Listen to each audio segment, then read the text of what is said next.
नमस्कार, स्वागत है आपका हमारे चैनल द न्यूज पर। मैं हूं आपके साथ शेरिन। पश्चिम बंगाल के पूर्व मेदिनीपुर में हुए बॉम्ब ब्लास्ट को लेकर बीजेपी नेता शुवेंदु अधिकारी ने राज्य के मुख्यमंत्री ममता बनर्जी के ऊपर साधा है निशाना और कहा है कि ये जो बॉम्ब ब्लास्ट हुआ है इसमें टीएमसी का हाथ है, क्योंकि पंचायत के चुनाव जो है वो नजदीक है और इसीलिए टीएमसी ये तमाम बॉम्ब ब्लास्ट करा रही है। दरअसल आपके लिए बता दें कि पश्चिम बंगाल के इस मेदिनीपुर में एक अवैध पटाखा फैक्ट्री में बॉम्ब ब्लास्ट होने से 9 से ज्यादा लोगों की जान चली गई और काफी लोग जो हैं वो घायल हो गए। और इसी हादसे की जानकारी लेने के लिए पहुंचे हैं मेदिनीपुर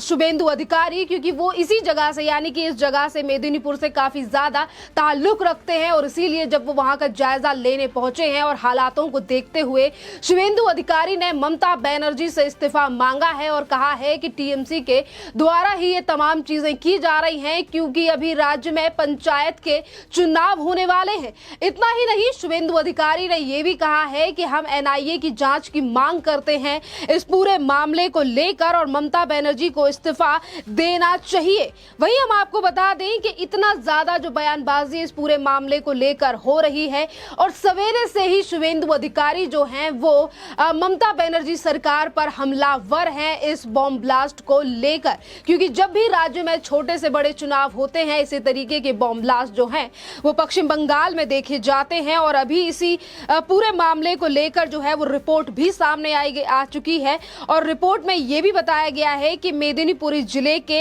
एगरा में स्थित एक अवैध पटाखा कारखाने में ये बॉम्ब ब्लास्ट हुआ है और पुलिस ने कहा है कि विस्फोट के बाद फैक्ट्री की इमारत जो है वो ढह गई और पुलिस ने फिलहाल विस्फोट के विवरण का पता लगाने के लिए जो है वो पुलिस इस पूरे मामले पर जांच कर रही है। जहां एक तरफ पुलिस जांच कर रही है तो वहीं दूसरी तरफ शुवेंदु अधिकारी ने साफ कह दिया है कि इस पूरे बॉम्ब ब्लास्ट में टीएमसी की मिली भगत है। जी हां, इसी के साथ उन्होंने ये भी कहा है कि ममता बनर्जी जो हैं वो अपने लोगों को बचाने का जरूर प्रयास करेंगी और उनके द्वारा ये तमाम चीजें जो हैं वो की जा रही हैं। इसी के साथ शुवेंदु अधिकारी ने यह भी कहा कि ये पूरा एक्सप्लोसिव बम है, क्योंकि महापंचायत चुनाव नजदीक हैं। भानु बाग नाम का शख्स लोकल टीएमसी का लीडर है। 2013 से 2018 तक पंचायत सदस्य भी रह चुका है। ममता बनर्जी का आशीर्वाद और संरक्षण जो है वो उसे मिला हुआ है और शायद इसकी गिरफ्तारी इसीलिए नहीं की गई है। इतना ही नहीं, हम आपको बता दें कि जहां एक तरफ शुवेंदु अधिकारी इस पूरे मामले को लेकर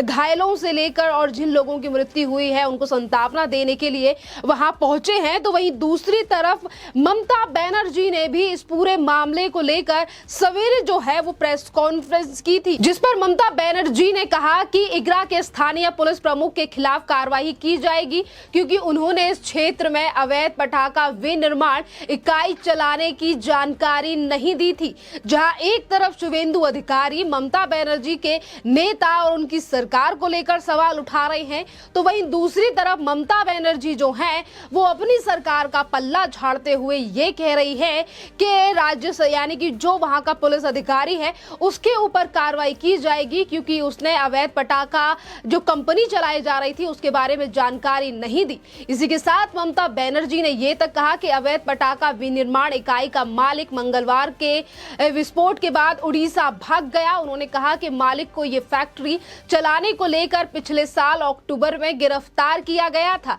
यानी कि एक तरफ ममता बनर्जी कह रही है कि इस पूरे मामले की जानकारी हमें नहीं थी, तो वहीं दूसरी तरफ वो ये तक बता रही हैं कि इस अवैध पटाखा फैक्ट्री के मालिक की गिरफ्तारी पिछले साल अक्टूबर में पुलिस अधिकारी के द्वारा की गई थी, यानी कि इस जगह के यानी कि इस स्थानीय पुलिस के द्वारा की गई थी। तो वहीं दूसरी तरफ एक वरिष्ठ पुलिस अधिकारी ने बुधवार को कहा कि विस्फोट इतना ज्यादा जबरदस्त था कि जिसके आवास में ये फैक्ट्री चल रही थी वे ढह गया। विस्फोट में मंगलवार सुबह करीब 11 बजे एगरा थाना क्षेत्र के एक खादी कुल गांव में हुआ है। भाजपा ने इस घटना की राष्ट्रीय अन्वेषण अभिकरण यानी कि एनआईए से जांच कराने की मांग की है, यानी कि शुवेंदु अधिकारी की तरफ से ये जो मांग है वो रखी गई है। और वहीं दूसरी तरफ इस पूरे मामले को लेकर देश के गृह मंत्री अमित शाह को भी बीजेपी बंगाल की तरफ से पत्र भी लिखा गया है। आपके लिए बता दें कि जहां एक तरफ ममता बनर्जी अपनी सरकार को बचाने को लेकर उन्होंने सवेरे प्रेस कॉन्फ्रेंस की, तो वहीं दूसरी तरफ ट्विटर के माध्यम से से शुभेंदु अधिकारी ने भी ममता बनर्जी के इन तमाम बातों को लेकर एक ट्वीट किया और ममता बनर्जी को लेकर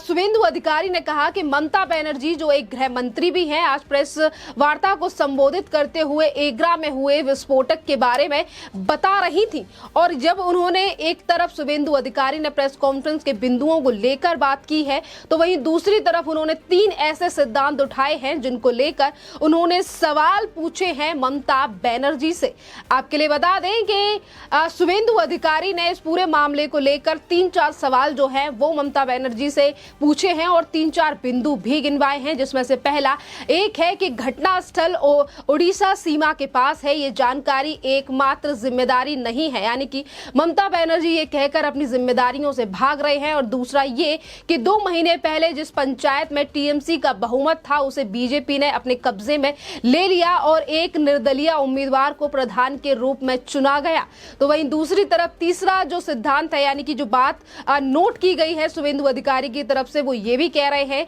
कि अपराधी आरोपी को पुलिस ने पहले ही गिरफ्तार कर लिया था, लेकिन अदालत ने उसे जमानत दे दी थी। साथ ही अगर वह आरोपी टीएमसी का सदस्य है तो उसे गिरफ्तार क्यों किया गया। तो वहीं दूसरी तरफ मुख्यमंत्री ममता बनर्जी से सवाल भी पूछे गए शुभेंदु अधिकारी की तरफ से। उन्होंने ये कहा है कि ये स्थान उड़ीसा सीमा के पास है और हमें नवीन उड़ीसा यानी कि उड़ीसा के मुख्यमंत्री से सवाल पूछना चाहिए और वहीं उड़ीसा की पुलिस को दोष देना चाहिए क्या, ये सवाल पूछा गया है। क्योंकि ममता बनर्जी ने कहा कि वो उड़ीसा भाग गया अवैध फैक्ट्री का जो मालिक है, तो उन्होंने कहा है कि इस पूरे मामले के लिए हमें उड़ीसा के मुख्यमंत्री क्या उनकी पुलिस को जिम्मेदार ठहराना चाहिए। क्या तथाकथित उड़ीसा सीमा एक अंतर्राष्ट्रीय सीमा है? क्या कानून और व्यवस्था बनाए रखने के लिए बीएसएफ को तैनात नहीं किए जाना चाहिए? क्या मुख्यमंत्री ये कह रही है कि यदि कोई पंचायत विपक्षी दलों का निर्दलीय द्वारा शासित है तो कानून और व्यवस्था कर्तव्य पंचायत पर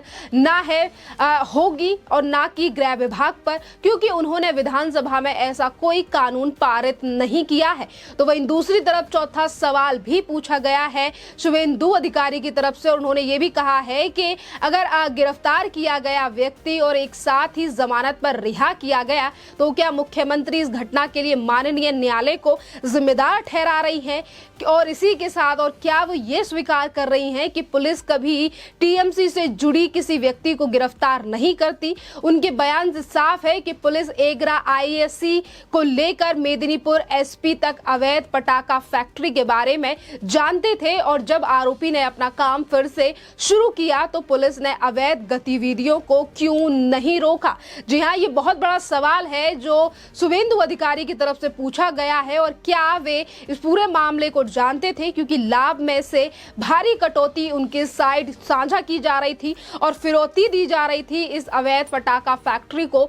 चलाने के लिए। और इसीलिए यानी कि इस बात साफ है कि जब एक तरफ ममता बनर्जी इस पूरे मामले को लेकर कह रही हैं कि अवैध फैक्ट्री चलाने वाले की गिरफ्तारी पिछले साल हुई थी अक्टूबर में, तो फिर उसके बाद उसे कैसे फिर एक बार पटाखा चलाने की अनुमति जो है वो दे दी गई पश्चिम बंगाल की पुलिस की तरफ से। पुलिस को लेकर सवाल साधा गया है शुभेंदु अधिकारी की तरफ से। तो वहीं दूसरी तरफ ममता बनर्जी से मांगे गए इस्तीफे पर ममता बनर्जी का क्या जवाब होगा, ये भी दिलचस्प बात रहेगी। क्योंकि ममता बनर्जी इस्तीफा तो देने से रही, क्योंकि जिस तरीके के आरोप आज ममता बनर्जी की सरकार को लेकर लगाए जा रहे हैं वो सिर्फ यही है कि पंचायत चुनावों को लेकर टीएमसी के द्वारा ये तमाम चीजें की जा रही हैं। और अगर ये बात सत्य है, जिस तरीके की बातें शुभेंदु अधिकारी और तमाम नेतागण जो हैं वो सोशल मीडिया पर कहते हुए नजर आ रहे हैं, क्योंकि 2021 में भी